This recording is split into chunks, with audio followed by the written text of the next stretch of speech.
Hello everyone, आज मैं आप सबके लिए मुंशी प्रेमचंद जी द्वारा लिखी प्यारी सी कहानी शूद्र लेकर के आई हूँ। तो दोस्तों, कहानी शुरू करने से पहले अगर आपने मेरे चैनल को सब्सक्राइब नहीं किया है तो प्लीज़ सब्सक्राइब करके बगल का बेल आइकन ज़रूर प्रेस कर दीजिए, क्योंकि मुझे आपके सपोर्ट की बहुत ज़रूरत है दोस्तों। तो चलिए हम प्यारी सी कहानी शूद्र शुरू करते हैं। गांव के सिरे पर एक माँ बेटी झोपड़ी में रहती थी। माँ विधवा थी तो बेटी कुंवारी। घर में और कोई आम आदमी न था। बेटी गौरा बाग से पत्तियां बटोर कर लाती तो माँ गंगा भाड़ झोंकती थी। इससे शेर भर अनाज मिल जाता तो दोनों खाकर सो पड़ती थी। इसी से उनका गुजर बसर हो रहा था। हर माँ की तरह गौरा की माँ को भी हमेशा यही चिंता रहती थी कि किसी तरह उसकी बेटी की सगाई हो जाए। पति के मर जाने के बाद गंगा ने कभी दूसरा घर नहीं बसाया, न ही कोई रोजगार शुरू किया। तब भी माँ बेटी सुकून से रहती थी। इस बात को लेकर गांव के लोगों पर माँ बेटी पर संदेह होता था। सबके मन में यही सवाल आता था कि दोनों स्त्रियां कोई धंधा नहीं करती, कोई मर्द भी नहीं है, तो फिर ये इतने आराम से कैसे रहती हैं? कभी इन्हें किसी के सामने हाथ फैलाने की भी ज़रूरत नहीं पड़ती। कुछ न कुछ तो ज़रूर गड़बड़ है। शूद्रों की बिरादरी बहुत छोटी होती है। 5-10 कोस से अधिक उनका दायरा नहीं होता। आखिर क्या कारण है कि कोई गौरा से शादी के लिए तैयार नहीं होता? गौरा की शादी के लिए माँ बेटी ने साथ कई तीर्थ यात्राएं की। उड़ीसा तक हो आए, लेकिन कुछ हल न निकला। गौरा सुंदर और सुशील थी, लेकिन किसी ने उसे कुएं पर हंसते बोलते नहीं देखा था। उसकी निगाहें कभी ऊपर न उठती थी। उसके ये हरकत गांव वालों के शक को और मजबूत करती थी। सभी को यही लगता था कि कोई स्त्री इतनी सती कैसे हो सकती है। दिन गुजरते गए। गौरा की माँ चिंता में घुलती जा रही थी। उधर गौरा की सुंदरता, उसकी जवानी गांव वालों की नज़रों में चुभ रही थी। एक परदेसी गांव से दूर नौकरी की खोज में कलकत्ता जा रहा था। 10-12 कोस दूर पहुंचते उसे रात हो गई। उस समय वह एक गांव में पहुंचा था। वह लोगों से किसी कहार का घर पूछते हुए गंगा के घर पहुंचा। परदेसी को देख गंगा बहुत खुश हुई। गंगा ने उस परदेसी से उसका नाम पूछा तो परदेसी ने बताया कि उसका नाम मंगरू है। इसके बाद गंगा ने मंगरू का खूब आदर सत्कार किया। उसके लिए अच्छे पकवान भी बनाए। धीरे धीरे दोनों की बातचीत भी बढ़ने लगी। इसी दौरान शादी की चर्चा भी छिड़ गई। मंगरू नौजवान था। तभी उसकी निगाह गौरा पर पड़ी। गौरा एक सुंदर और शांत हाव भाव की लड़की थी, जिसे देखते ही मंगरू भी मोह में पड़ गया और वह झट से गौरा से सगाई के लिए मान गया। उसके 2-4 गहने खरीदे और कपड़े उधार लेकर सगाई कर ली। गंगा बेटी दामाद को अपनी नज़रों से दूर नहीं करना चाहती थी, इसलिए दोनों गंगा के साथ ही रहने लगे। 10-15 दिन भी नहीं बीते थे कि मंगरू के कानों में कई तरह की बातें पड़ने लगी। बिरादरी के अलावा दूसरी जाति के लोग भी कई तरह की बातें बनाने लगे। मंगरू इन अटकलों से परेशान हो गया था, लेकिन वह गौरा को छोड़ना भी नहीं चाहता था। 1 महीने बाद मंगरू अपनी बहन के घर गया। बहन ने खाना परोसा। मंगरू ने बहनोई को खाने के लिए कहा। बहनोई बोला, तुम खा लो, मैं बाद में खा लूँगा। मंगरू को कुछ संदेह हुआ। उसने साफ पूछ लिया कि आखिर बात क्या है। बहनोई बोला, मैं तुम्हारे साथ नहीं खा सकता। तुमने बिरादरी से बाहर शादी की है। किसी से न कुछ पूछा न कुछ बताया। जब तक पंचायत नहीं होगी मैं तुम्हारे साथ उठ बैठ नहीं सकता।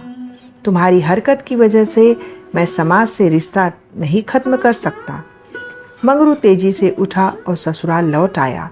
मन बेचैन था। उसने किसी से कुछ नहीं कहा और रात के अंधेरे में गौरा को छोड़कर चला गया। इसी तरह कई साल बीत गए, लेकिन मंगरू का कुछ पता न चला। पति के गायब होने पर भी गौरा उदास न थी।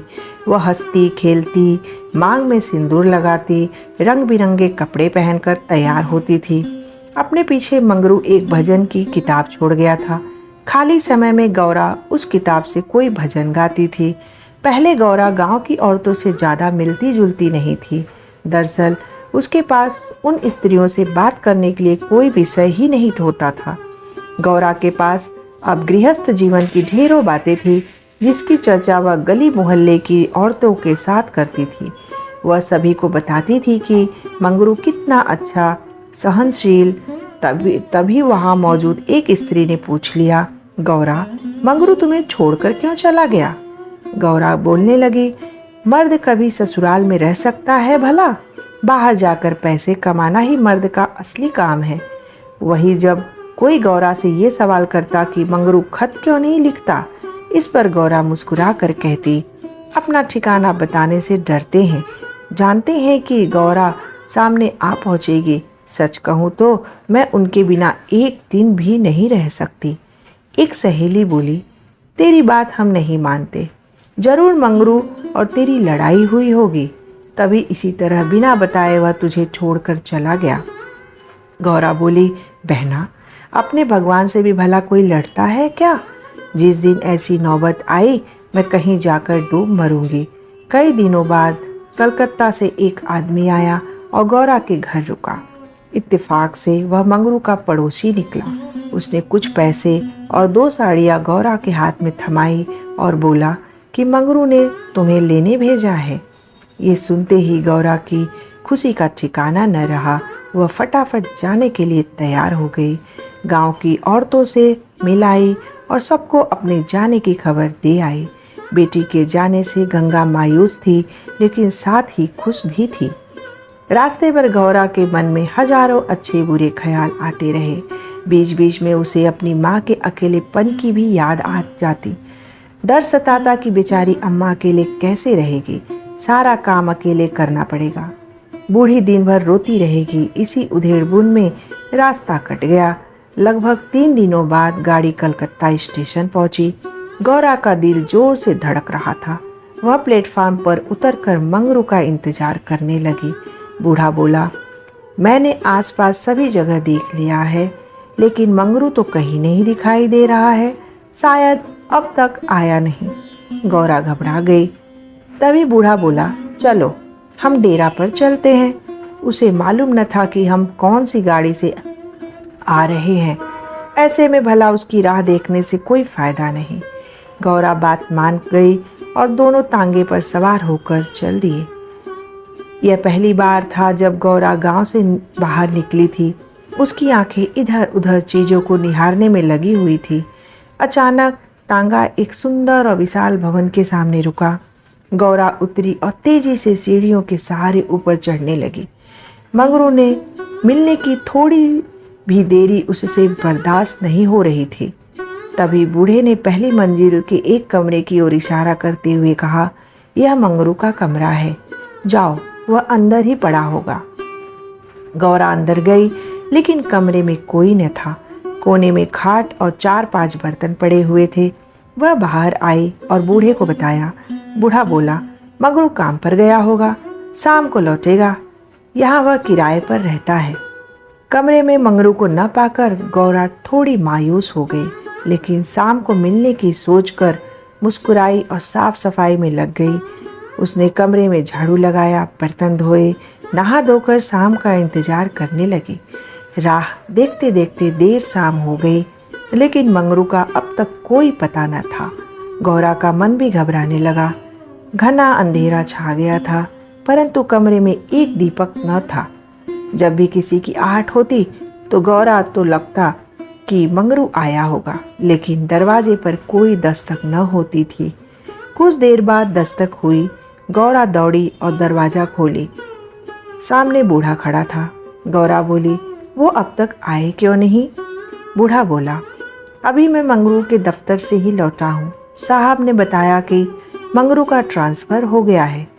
मंगरू ने साहब से कई मिन्नतें की, लेकिन किसी ने उसकी एक न सुनी और दूसरी जगह भेज दिया। मैं दफ्तर से उसका नया पता ले आया हूँ, कल सुबह तुम्हें जहाज पर बैठा दूंगा, फिर तुम अपने मंगरू के पास चली जाना। गौरा घबरा कर बोली, जहाज में? कितने दिन का सफ़र होगा? बूढ़ा ने कहा, कम से कम 8 से 10 दिन तो जरूर लगेंगे, लेकिन घबराओ मत, तुम्हें कोई परेशानी नहीं होगी। तय बात के मुताबिक अगले दिन गौरा बूढ़े के साथ मंगरू के पास जाने के लिए निकली। बूढ़े ने उसे जहाज पर बैठाया और विदा किया।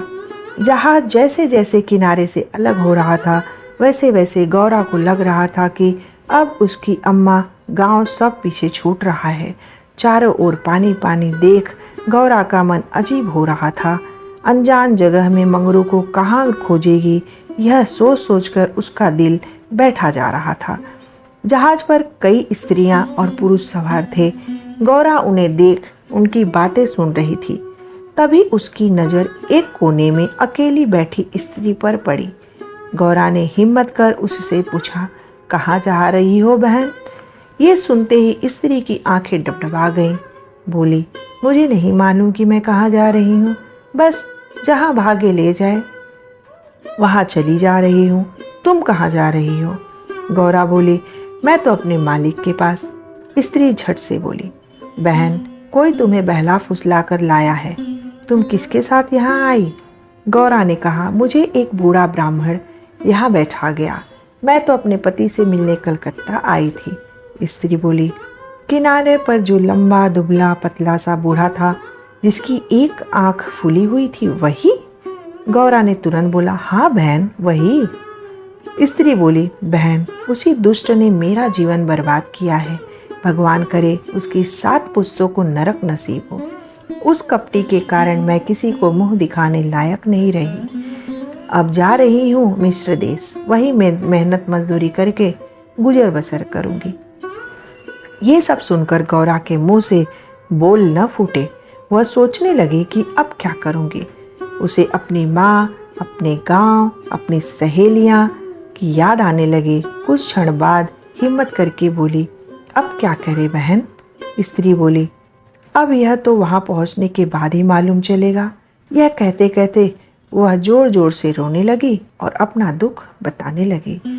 गौरा ने हिम्मत दी तो स्त्री ने बताया कि शादी के 3रे साल में उसके पति की मौत हो गई।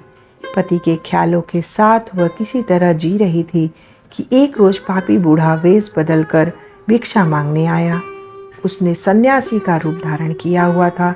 मैं उसके जाल में फंस गई और आज मेरी यह दुर्दशा है। इसने मुझे पति के से मिलवाने का लालच दिया। मैं बेवकूफ़ पति से मिलने की चाह में इस बहरूपिया की बात में फंस गई और इसके साथ चल दी। आगे की कहानी मुझे नहीं मालूम। अगले दिन जब मुझे होश आया तो मैं घर में भी नहीं लौट सकती थी। अब बूढ़ा मुझे यहाँ ले आया और जहाज पर छोड़ गया है। स्त्री की बातें सुनकर गौरा को समझ नहीं आ रहा था कि वह क्या प्रतिक्रिया दे। वह बिल्कुल मौन हो गई थी। मंगरू से मिलने का सपना एक झटके में टूट गया था। गौरा को इस हाल में देख स्त्री बोली, भगवान पर भरोसा और साहस रखो बहन। हिम्मत पाकर गौरा बोली, मुझे अब तुम्हारा ही सहारा है। मैं और तुम दोनों अब साथ ही रहेंगे। स्त्री कुछ न बोली। दोनों एकटक नीले आकाश की ओर निहारने लगी। कई घंटों बाद जहाज किनारे पर पहुंचा। सभी यात्री उतरने लगे। तट पर मौजूद एक आदमी सभी यात्रियों के नाम लिख रहा था। अब गौरा के उतरने की बारी आई। जैसे ही उसने पाँव नीचे रखा, वह चौंक गई। उसके शरीर में करंट दौड़ गया। वह जड़ बन गई। न कुछ बोल पा रही थी और न ही पीछे से आवाज़ दे रहे यात्रियों की बात सुन रही थी। ऐसा लगा मानो दुनिया रुक गई हो। गौरा के सामने वह दृश्य था जिसकी उसने उम्मीद छोड़ दी। तट पर खड़ा व्यक्ति जो यात्रियों के नाम लिख रहा था, वह कोई और नहीं बल्कि मंगरू था। गौरा इस क्षण 7वें आसमान पर थी। उसकी खुशी छिपाए नहीं छिप रही थी। मंगरू ने अपना हाथ आगे बढ़ाया। गौरा ने प्रतिक्रिया न दी। इतने में यात्रा के दौरान मिली स्त्री ने गौरा को कोहनी मारी। गौरा लड़खड़ा गई। मंगरू ने उसे थाम लिया। स्त्री, क्या हुआ? इस आदमी को पहचानती हो? गौरा बोली, बहुत अच्छी तरह से। ये ही तो है वे जिनसे मिलने के लिए मैं घर से निकली। स्त्री बोली, अच्छा तो ये तुम्हारे पति हैं? अब तो तुम मेरे साथ न आओगी, मुझे भूल जाओगी। गौरा बोली, क्या ऐसा भी हो सकता है भला? तुमने मुझे सहारा दिया है। मंगरू इन दोनों से दूर अपने काम पर लगा हुआ था। वह यात्रियों से जानकारियां जुटाने में व्यस्त था। गौरा कोने में खड़ी मंगरू को निहार रही थी। कुछ देर बाद उसका काम खत्म हुआ और वह गौरा के पास आया। मंगरू बोला, तुम कौन हो? क्या नाम है तुम्हारा और कहाँ से आई हो? गौरा मंद मंद मुस्कुराई और बोली, गौरा नाम है हमारा, मदनपुर बनारस से आई हूँ। मंगरू ने उसका हाथ थाम लिया और आंखों में आंसू लिए बोला, भला तुम यहाँ आई कैसे? गौरा ने उसके आंसू पोंछे और चौंक कर बोली, तुमने ही तो बुलवा भेजा था, सो मैं आ गई। मंगरू को समझ नहीं आया कि गौरा क्या कह रही है। उसने बोला, मैंने कब बुलवा भेजा? भला मैं तो पिछले 7 सालों से यहाँ कैद हूँ, चाह कर भी घर नहीं जा सका। गौरा घबरा कर बोली, तुमने बूढ़े को नहीं भेजा था मुझे लाने के लिए? मंगरू बोला, बिल्कुल नहीं। गौरा का मन छोटा हो गया। उसने इस जवाब की आशा न की थी। गौरा गुस्से में बोली, मैं कल ही यहाँ से चली जाऊँगी, मुझे तुम पर बोझ नहीं बनना है। मंगरू बोला, अब तुम यहाँ से अगले 5 सालों तक नहीं जा सकती, यही यहाँ का नियम है। गौरा बोली, ठीक है फिर मैं अलग रहकर अपना पेट पाल लूँगी, लेकिन तुम पर भार न बनूँगी। मंगरू बोला, तुम मेरे लिए बोझ नहीं हो सकती गौरा, तुम सती हो, देवी हो। जिस बूढ़े आदमी ने तुम्हें बहकाया है उसी ने मुझे भी यहाँ भेजा। आओ मेरे साथ मेरे ठिकाने पर चलो, वहाँ आराम करने के फिर आगे बातें होंगी। यह स्त्री कौन है तुम्हारे साथ? गौरा बोली, यह मेरी सहेली है, यात्रा के दौरान जहाज पर मिली, इसका यहाँ कोई न है, अतः यह मेरे साथ ही रहेगी। मंगरू मान गया। तीनों लोग पैदल चल दिए। तभी सामने से 2 लंबे चौड़े शरीर के आदमी आते दिखाई दिए। मंगरू के पास आकर दोनों आदमियों ने बोला, आज से ये दोनों औरतें हमारी। मंगरू के क्रोध का ठिकाना न था। मंगरू चिल्लाकर बोला, ये दोनों मेरे घर की स्त्रियां हैं, इन पर आंख तक न डालना। दोनों आदमी ठहाके लगाकर हंस पड़े। मंगरू का गुस्सा और बढ़ गया। तभी एक आदमी गौरा की ओर बढ़ा और उसका हाथ पकड़ने की कोशिश करने लगा। मंगरू चिल्लाया, छूना मत वरना अच्छा नहीं होगा। दोनों आदमी सहम गए और बाद में देख लेने की धमकी देकर आगे निकल गए। मंगरू, गौरा और उसकी सहेली आगे बढ़ गए। मंगरू बोला, इसलिए मैं कह रहा था कि ये जगह तुम जैसी औरतों के लिए नहीं है। अचानक सामने से एक अंग्रेज आ पहुंचा। उसने मंगरू से कहा, जमादार, ये दोनों औरतें आज से मेरे कोठे में रहेंगी। मंगरू ने हाथ जोड़ लिया, बोला, साहब, यह मेरे घर की औरतें हैं, इन्हें जाने दीजिए। अंग्रेज बोला, झूठ मत बोलो तुम। गौरा की ओर इशारा कर उसने कहा, इसको हमारी कोठी पे भेज दो। मंगरू काँप गया और ना में सिर हिलाने लगा, लेकिन तब तक अंग्रेज आगे बढ़ चुका था। साहब की बात पर अमल करना जमादार का काम था। मंगरू समझ नहीं पा रहा था कि वह क्या करे। आखिरकार रास्ता खत्म हुआ। सामने मजदूरों के रहने के लिए मिट्टी के घर बने थे। बाहर दर्जनों की संख्या में स्त्री और पुरुष बैठे थे। सभी गौरा और सखी को गंदी नज़रों से घूर रहे थे। किसी तरह नज़र बचाकर मंगरू दोनों औरतों को घर ले गया और खुद दरवाजे पर बैठा रहा। दोनों स्त्रियां कमरे के भीतर अपने भाग्य को कोसती तो मंगरू दरवाजे पर बैठा रखवाली करता रहा। किसी तरह रात बीती। अगले रोज दिन किसी तरह कट गया। रात के तकरीबन 10 बजे दरवाजे पर दस्तक हुई। मंगरू निकला तो देखा सामने सिपाही खड़ा है। सिपाही बोला, चलो, तुम्हें साहब ने बुलाया है। मंगरू बोला, भाई, तुम हमारे देश के आदमी हो, मुझ पर मुसीबत आन पड़ी है, मदद करो। जाओ, साहब को कह दो कि मंगरू घर पर नहीं है। सिपाही बोला, ना बाबा, वह बहुत गुस्से में है, मैं ऐसा कुछ नहीं कह सकता, तुम साथ चलो। मंगरू के पास कोई चारा न था।